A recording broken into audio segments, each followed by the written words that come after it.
January 18th, 2021 is the federal holiday commemorating the life and work of the Reverend Dr. Martin Luther King Jr. This year, due to restrictions on gathering because of the global pandemic that at this point has claimed over 300,000 American lives, we have opted to honor Dr. King's memory with a virtual tribute. Just a few quick moments of reflection of the work and influence, the legacy Dr. King left us. It's particularly relevant now, so I do want to quickly get to our guests. In this video, you'll see representatives from business and industry, entrepreneurship, academic life, youth development, hospitality, public safety, and more. We must remember that Martin was a man, a minister, a motivator, a leader, and a servant. He spoke to presidents and paupers, monks and revolutionaries. While he lived, he said and did things that galvanized communities. He was hated, reviled, threatened, and finally killed for his beliefs and for the influence he had had on others. And in this moment, we remember him, and we are grateful that he reminded us of how we're caught up in an inescapable network of mutuality, tied together in a single garment of destiny. The legacy of Dr. King for me is something that I think is especially timely in this moment where we find ourselves as Americans. To me, the great legacy is the one he left in the I Have a Dream speech, where Dr. King stood up on the steps of the Lincoln Monument and he challenged America to live up to her promise. He challenged America to deliver on the great promissory note that our founding fathers laid down in the Declaration of Independence. That promissory note, we hold these truths to be self-evident, that all men are created equal and endowed by their Creator with certain unalienable rights. Among these are life, liberty, and the pursuit of happiness. The importance of Dr. King, though, is a little bit different. This past semester at Christopher Newport University, where I have the privilege of teaching legal reasoning and writing, I had my students read the letter from a Birmingham jail. Many of them had never been introduced to it before. They all knew the I Have a Dream speech, but they really hadn't read this letter. And to me, the importance of what Dr. King did once again was challenge America to live up to. And he did this like the Apostle Paul, sitting in a jail cell. And that leads me to what I'm hopeful about. I'm hopeful in this moment where we're worried, where we're afraid, where we don't really know what's going to happen with this great democratic republic of ours, this place that we all love called America, this place that we would literally put our lives on the line for in service to our country and teaching around the world and helping the sick and the shut in and the shut out. That's what Americans do. But I'm hopeful because I know that we're going to get through this. And I know that because of men like Dr. King and the legacy that he left us, that although he didn't get to the mountaintop with us, he left us his words. He left us his hope. He left us his daughter, Bernice, who's my sorority sister, who is out there literally as I speak, preaching the good news, not just of the gospel, but the message of her father, and encouraging us in this dark time in America to not lose our hope. Thank you so much for allowing me to be a part of this. Happy Martin Luther King Day. I am Dr. Cynthia Nicholson, and I am an assistant professor at Norfolk State University in the Department of Secondary Education and School Leadership.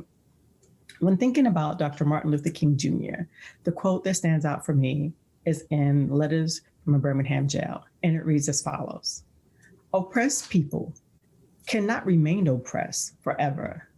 The yearning for freedom eventually manifests itself, and that is what happened to the American Negro. Something within has reminded him of his birthright of freedom, and something without has reminded him that it cannot and it can be gained." And thinking about that quote alone, it is very important to see how people yearn to have freedom. That is not something that they should have to work for. That is not something that they should have to beg for, but it's something that should be given. It's a right.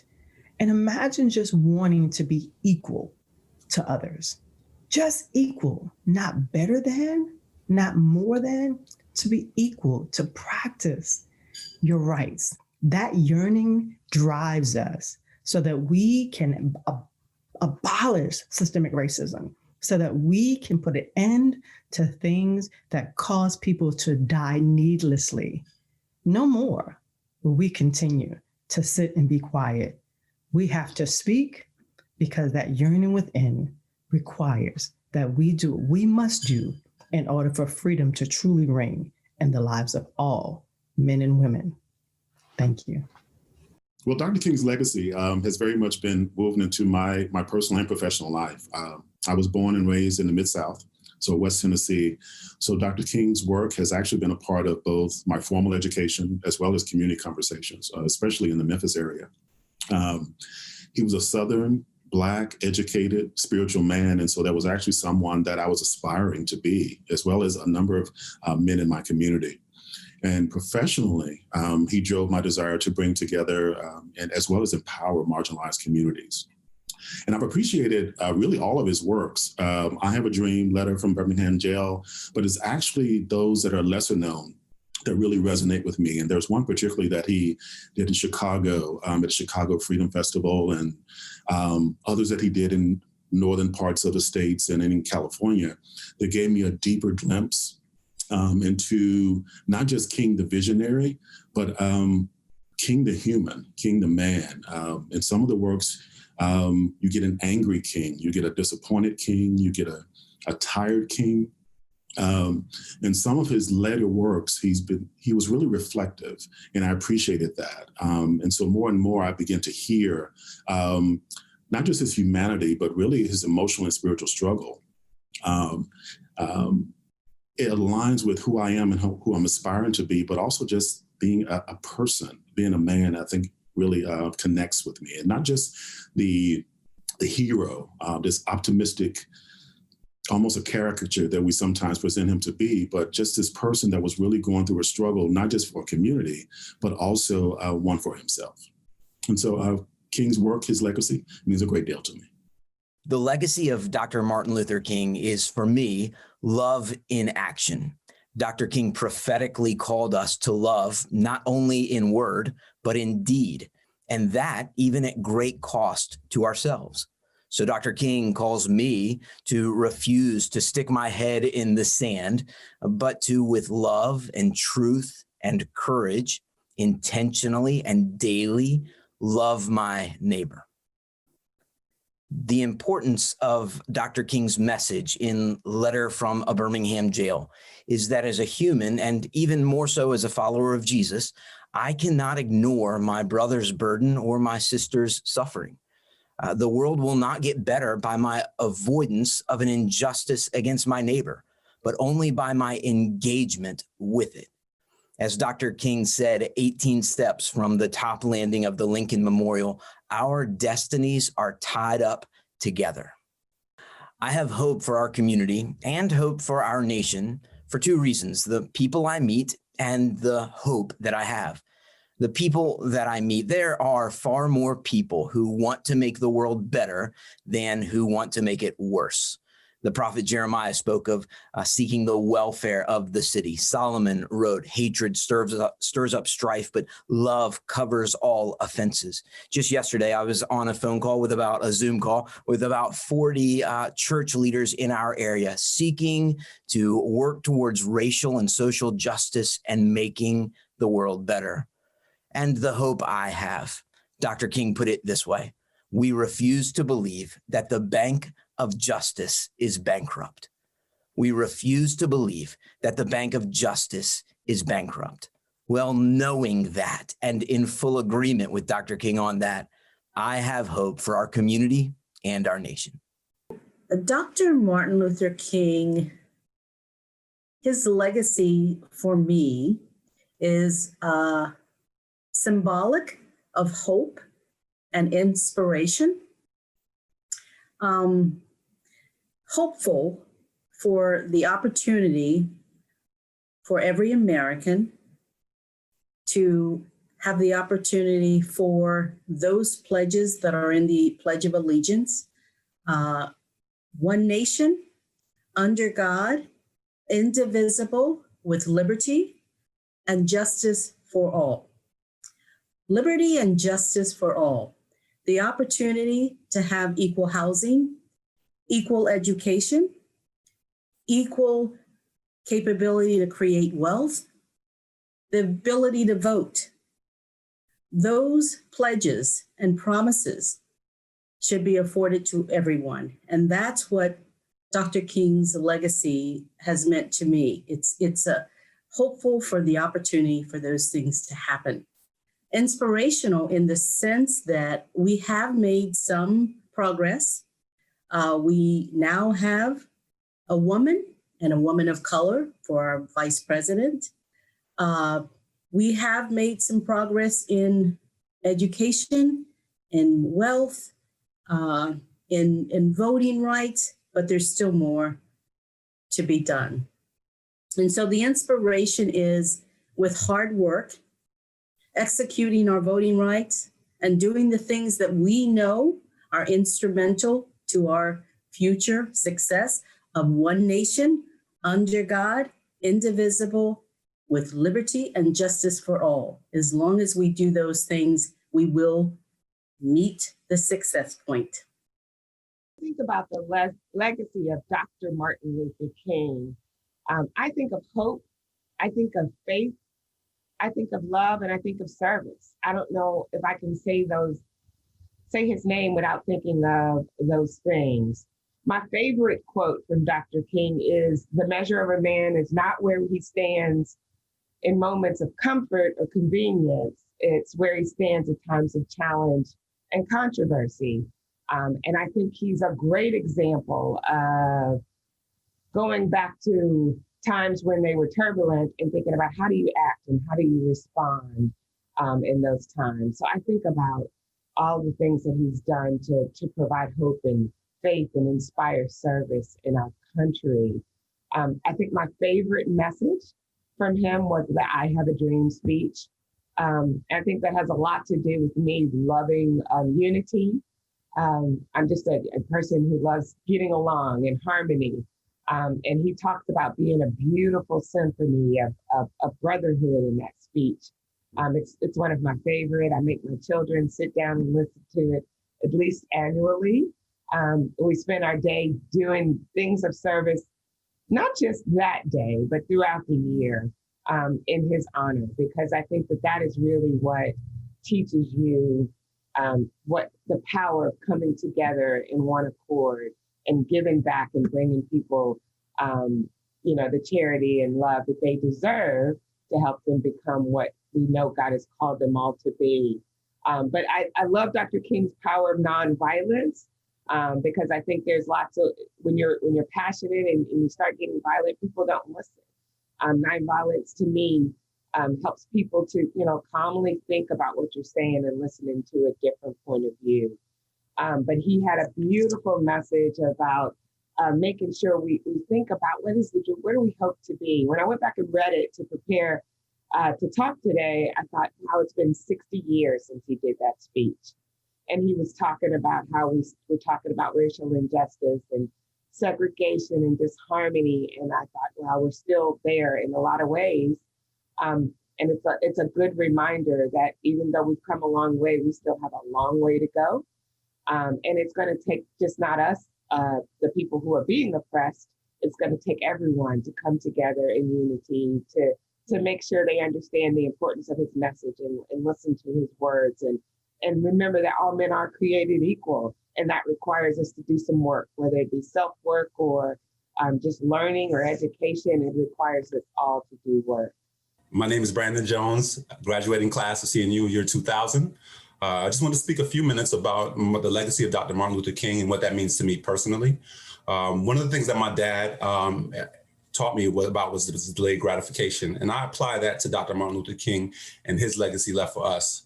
Working hard now so that you can reap benefits later.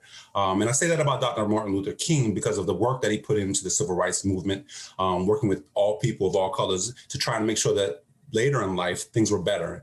Working towards something now that he knew he wouldn't see in his lifetime, but knew was important enough that it would last beyond his lifetime. Know that it's something that was a lasting impression, a legacy. It was kind of like that definition. One of my favorite quotes from Dr. Martin Luther King is from the letters to in the Birmingham Jail.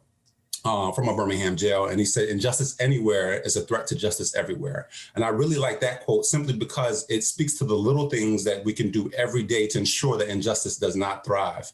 What can we do in our daily interactions with other people, no matter what color or what race they are, to ensure that we are pushing forward that thought, that premise of equality? How do we help that? And how do we do the little things daily? And so that's kind of my favorite quote about him. My hope for the community is that we embrace those things. Obviously now is a troubling time with recent events. However, my thought and my hope and the feeling that I have for myself and for my daughters is that there are enough good people that believe in the same things that Dr. Martin Luther King believed in, that are there to do the things, the work, to put the work in to ensure that equality is there for all. Obviously, it's not just a wish, because somebody once told me, hope is not a strategy. So what work are we going to do daily to make sure that everyone is equal, that differences are respected, and that as a result, the collective good proceeds forward? How do we make that investment now so that our entire race pushes forward in the future? Hi, I'm Gabe Morgan. I'm the Sheriff of Newport News. I also serve on the Board of Visitors of Christopher Newport University. I also serve on the Council for Diversity, Equity, and Inclusion. And one of the things that I wanted to do today was just take a moment and talk about the importance of the upcoming King holiday. Martin Luther King has been an inspiration in so many ways. And most people talk to King's "I Have a Dream" speech.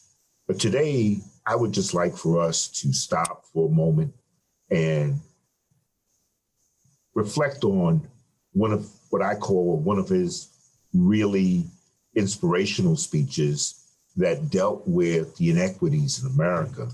And that is his speech entitled "The Other America." In "The Other America," Reverend King spoke at Stanford University, April 14, 1967. And in that speech, he highlighted the disparity between the haves and the have-nots. And I quote, he said, "One America is beautiful for situation. Millions of young people grow up in the sunlight of opportunity. But tragically and unfortunately, there is another America. The other America has a daily ugliness about it that consistently transforms the ebulliency of hope into fatigue of despair. They find themselves perishing on a lonely island of poverty in the midst of vast oceans of material prosperity." And that is kind of a paraphrasing it. I may not have gotten it all right, but when you think about what Dr. King said, that was 1967. Today is 2021. And it applies today as much, if not more so, than it did then. And one of the things that I've been doing in partnership with the mayor, with Riverside and a number of other organizations, is on Martin Luther King holiday every year, we highlight the food bank and we have a food drive. We try to encourage people that it's a day of service and to give and donate to the local food bank. With what we have going on with COVID with all the people out of work, with the gap between the haves and the have-nots widening, it makes it's more important, it's more imperative to give now and give generously.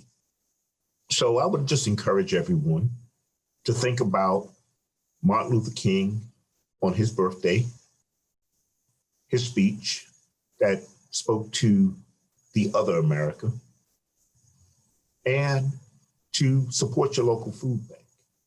I think we can honor him by service, and that service is definitely to others.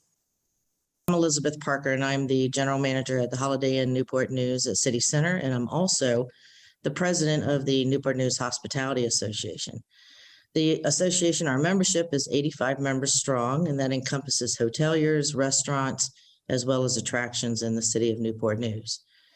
In the question that Dr. Spranger asked me about what my thoughts were of Martin Luther King and his legacy and how that impacts myself in the past as well as in today, I came to a couple things. One of them was that my first thought is that his perseverance.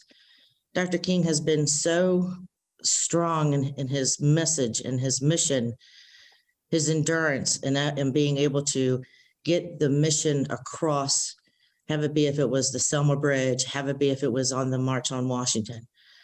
And an individual such as him to be lost at such an early age in our history in this generation is absolutely, to me, is a travesty.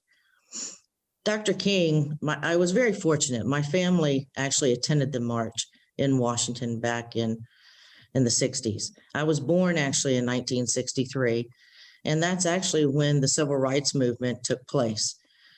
John F. Kennedy, our President John F. Kennedy, actually submitted the civil rights movement, the bill, to the House, which it was then passed, but the Senate had it as a filibuster for 54 days. And then we had Lyndon Johnson, who was able to get the bill. He picked the bill back up again.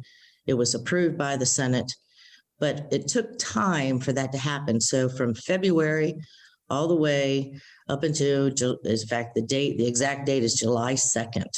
It was 1964 when the bill was actually passed, when the Civil Rights Bill was passed. But what's interesting about the bill is that the movement itself, the Civil Rights Act, actually is more than just the Civil Rights Act. It is much more because it not only talks about equality, discrimination, it talks about the situations where we have the right for gender, have it be if it's your gender type, and me being part of the LBQ, community, that was the foothold. That's what started everything for us. Everything for anyone to have have equality within their community and for their lives. So my hat's off to Dr. Spranger for allowing me to be part of this. I can't thank her enough for letting me be part of this conversation. But I do want to close with one thing, and it's a quote from his I Have a Dream speech. Whenever I find myself needing words of wisdom or trying to find some clarity, I sometimes look to this speech, and I also look to On the Mountaintop speech as well that Dr. King had. And I want to say this. He quotes, "We have also come to this hollow spot to remind America of the fierce urgency of now." And I want us to think about that because right now we are experiencing a lot of problems in the country. He also says, "This is no time to engage in the luxury of cooling off or to take the tranquility drug of gratulation." He also states, "Now is the time to make promises of a real democracy." And if you hear what's happening today on the Senate floor, you'll hear democracy, and especially with our House, democracy is taking place. So Dr. King is one of the building blocks of democracy of this country. And let's not have this, fall short. I think we need to really have a clear understanding of what he has done for our country. And in closing, he says, now is the time to rise from the dark and the desolate valley of segregation to the sunlit path of racial justice. And that is extremely important to me, especially with our situation that we have today with the vaccine. Now is the time to lift our nation from the quicksands of racial injustice to the solid rock of brotherhood. Now is the time to make justice a reality for all of God's children. And I have that. I read that, and I take that very seriously. And I hope that many of you out there today do as well, because we wouldn't be where we are today in the women's movement and the LGBTQ movement and the civil rights movement if it wasn't for Dr. King and many of his disciples going out there and actually doing something about it and doing it in such a peaceful manner. Thank you for the opportunity. Thanks, Dr. Spranger. Well, I'd like to start with a piece of Dr. King's I Have a Dream speech. Everybody knows the title, but there's a portion in there that matches what we're talking about today.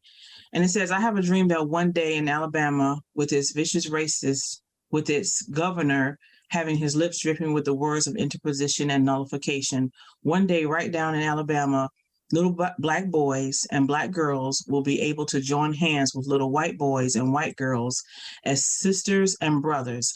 I have a dream today. So that piece, thinking about our community of CNU, it makes me think I have a dream of sorts to be able to walk down the halls of CNU, in the buildings of CNU, and see pictures of leadership that are diverse, that they were once little Black boys and Black girls, that they were once little white boys and white girls. And the pictures as we walk down the halls are diverse in leadership. And that leadership diversity will lead to the diversity of the student body, I believe. And having that dream for Dr. King and having my own little dream for CNU, I think will be intertwined. And as students come in and they walk down the halls and they see a representation of themselves on the floors. And so, and if I might add to that, I think the same way. It's probably because I've been married to her for 31 years, but we're not only where we can all have a dream to just have students of all different races walking down the halls, but when we have leadership at CNU, I'll give them credit that they've really been open and working towards that and being willing. And so I believe that's the ultimate part of what Dr. King's dream is that we can all be walking down the halls together, sitting in classrooms together, standing in the front of the classroom together, being part of the leadership teams that within the community of Christian Newport. And so I believe that we ought to just, at some point, because of Dr. King and where we're going, it's not so much a dream anymore. Now it's a reality that we can see it come into place because there's willingness, there's open hearts to want to do that. And so with my wife sharing it the way she so eloquently shared it, we're walking into the dream now. And now we get a chance to open our eyes and say, we don't have to look for the vision no more to where it's coming. We see the vision and we can continue to add to it, have more people of ethnicity and our face color and other face colors in leadership, in the halls of the professors and in the counseling areas, in the even the police units over at the college and everything at CNU. But those are all parts of what Dr. King, I believe, he was dreaming. We get to now say, we're going to walk in it. We won't go back. We're going to go forward, deeper and deeper. And with our hands if I use my wife's hand, with our hands joined with a whole bunch of hands, all of us just reach out now, just join hands together and see the vision come to complete fruition. Yeah, and I believe CNU has the foundation of its location to do just that. So we thank y'all so much for having us on, and we thank y'all for allowing us to just share our piece. And I would end with being at Dr. King time, but go CNU for continue to want to be a part of a growing dream becoming reality. Yeah, go CNU. Go CNU. Right.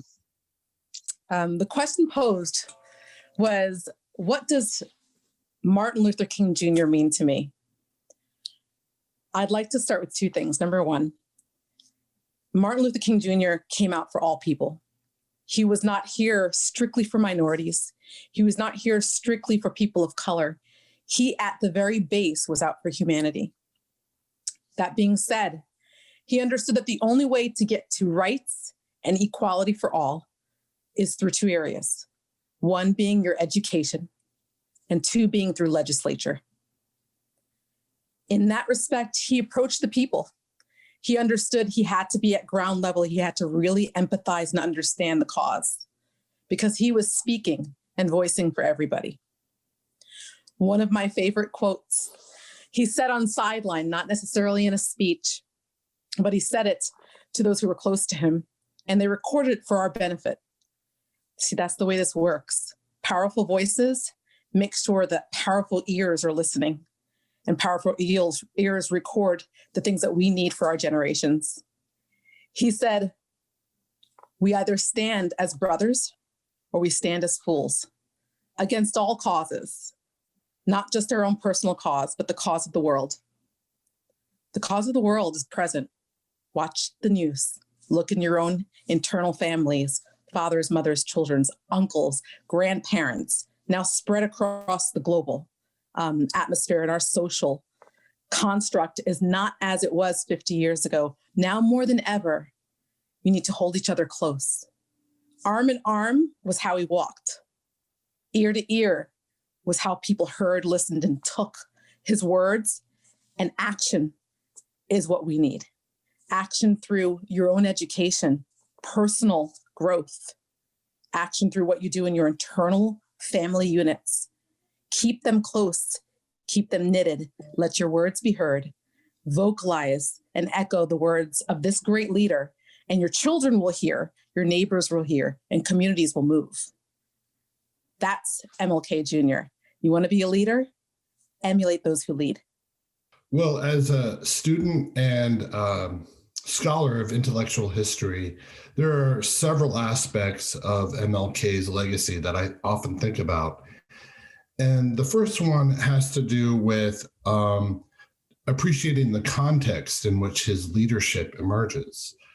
And so there's often a story that we narrate to ourselves about how things began with Rosa Parks, and then it moved on to the lunch counter protest.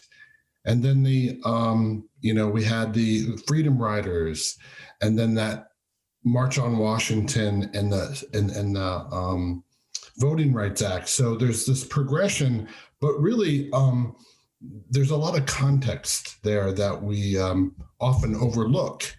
And that context was often violent and turbulent, and some of what MLK did during his time was really amazing insofar as he was committed to nonviolence during a very violent time. And that's remarkable and inspiring. Another thought that occurs to me when thinking about MLK's legacy was some of the things that he talked about right before he was assassinated. And that had to do with really a concern and focus on poverty and anti-war. And so it's really remarkable how he's had a very consistent focus in his leadership that harks back to many sort of Judeo-Christian values, and he was special. And those are some of the things that I think about on this day as we face so much uncertainty and turbulence in our culture and society. I just think we have an obligation to learn more about what has happened and what is now happening. The legacy of Dr. Martin Luther King is a reminder to never become complacent to the injustices that are present in our country and world. Although we have made many strides, we are not where we need to be even in 2021. It seems that history is repeating itself and that we need to remind ourselves to not normalize tragic events such as the deaths of Breonna Taylor, George Floyd, and Trayvon Martin, and countless more. To ensure his legacy was not in vain, we must condemn systemic racism, white supremacy, and this means speaking up for those in prisons, ICE detention centers, for those whose voices are oppressed, and for those whose voices that have been taken away. As Dr. Martin Luther King said himself, injustice anywhere is a threat to justice everywhere. In King's book, Where Do We Go From Here, Chaos or Community, King wrote, "This is a multiracial nation where all groups are dependent on each other. There is no separate white path to power and fulfillment, short of social disaster, that does not share power with Black aspirations for freedom and human dignity." This message is especially important today because it emphasizes the dependence of our individual success and success as a nation on collaboration and unity. Dr. King uses this passage to explain that we will progress as a nation when we embed our individualistic focus for the development of altruistic ideas. Over the past several months, I've witnessed 1,000 small movements for change led by normal citizens across 1,000 different counties and communities. I have hope for our community and nation because these smaller movements indicate that millions of people throughout our country have discarded their differences simply in pursuit of a better future for their fellow human beings. For me, the importance of Dr. Luther King's legacy is that it's ongoing. I see his legacy alive today in the countless individuals who are dedicating their voices and resources to obtaining equality and peace. I hope you enjoyed those reflections by some of the friends I called on to share their thoughts. I found them moving and powerful and encouraging. For myself, the legacy of Dr. King is that we have no excuse. We were warned, and we were taught in the previous generation that justice too long delayed is justice denied, as he said from the Birmingham Jail. He said that when you go forever fighting a degenerating sense of nobodiness, then you will understand why we find it difficult to wait. There comes a time when the cup of endurance runs over. From protest to voting, from yelling to posting on the internet to challenging conversations in person or on video meetings, all of them can have their time and their moment. I believe I have hope for our nation and for our community and for our university, because I believe that we're a people who dream of creating spaces and opportunities for all, regardless of the color of their skin. Thank you for watching. Thank you to all who shared their thoughts and to all who would have done so. I can hear you in my mind. When you see this video, share your thoughts about the legacy of Dr. King and what it means for us today. More importantly, though, take the opportunity to honor Dr. King's day of service by doing something of significance to help your community. A food drive, a clothing donation, encouraging people to go get important medical care, vaccinations. Find a way.